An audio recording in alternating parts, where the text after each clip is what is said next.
I'm Johnny West from Open Oil, and this is my application for a Shuttleworth Foundation Fellowship for 2016.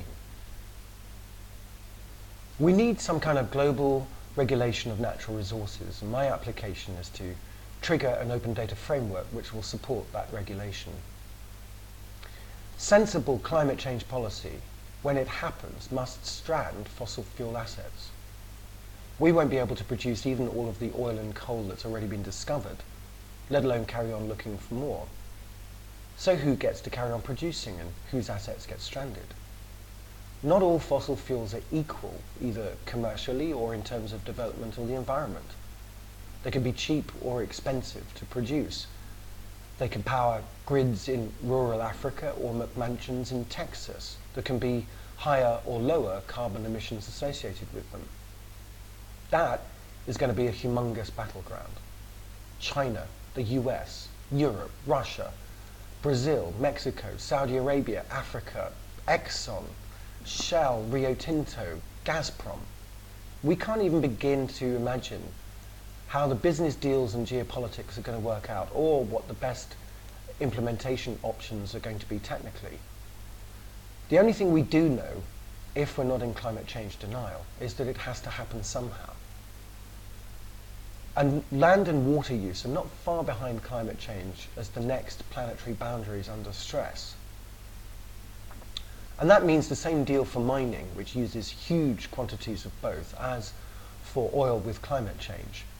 Some kind of supranational regulation and allocation, perhaps even binding production quotas. Judged by conventional and lazy thinking, this appears radical and fanciful.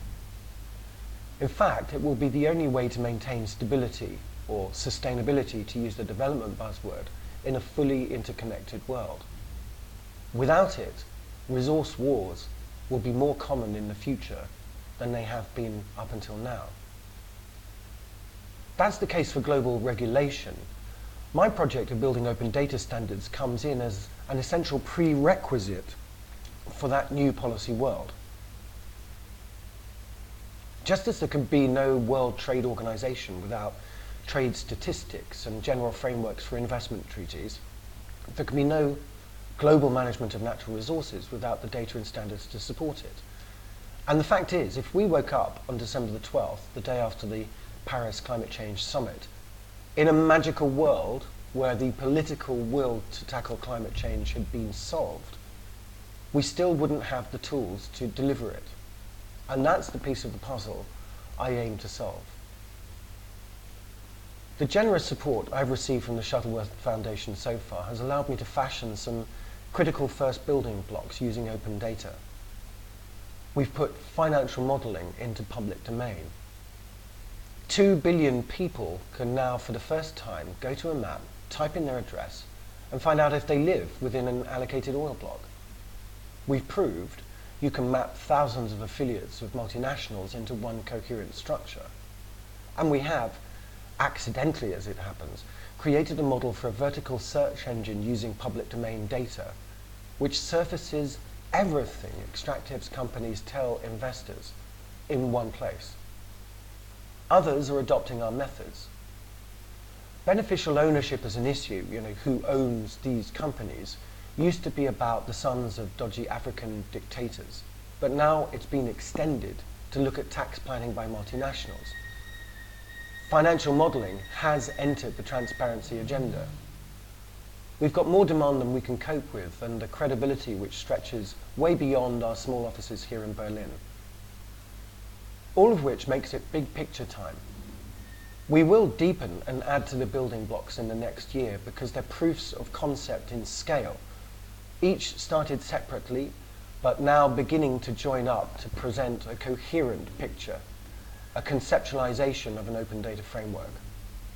So we will build the map to be global, train hundreds of people using online courses and attempt to address civil society capacity that way, explore how we can bring in local private sector, law and accounting firms into the governance game by skilling them up in return for some commitment to open. We'll move into primary data acquisition, air sensors, community mapping, perhaps drones. which is exciting not only because of the gadgets, but also because it offers the chance to create information asymmetry for the first time in the other direction. Let governments and companies catch up with local communities for once.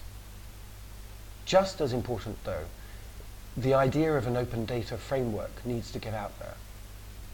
If I could get Naomi Klein to endorse it, Fox News to go ballistic on it, an international institution or two to publish on it this year, it'll be on its way.